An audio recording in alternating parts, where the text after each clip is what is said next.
ఆడదానికి ఆస్తులు అంటే పసుపు కుంకుమమ్మా, కాసులు ఆస్తులు కాదమ్మా.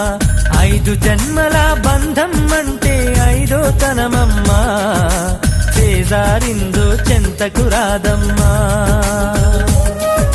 ముళ్ళదారిలోన నీ పతిని నడవమంటూ నీ తీపి కలల కోసం మది సంబరాలు పడితే, రేపటి ఆశలు తీయనివైనా సాగే కాలం సొంతం కాదమ్మా.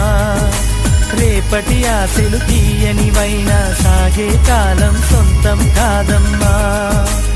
ఆడదానికి ఆస్తులు అంటే పసుపు కుంకుమమ్మా, కాసులు ఆస్తులు కాదమ్మా.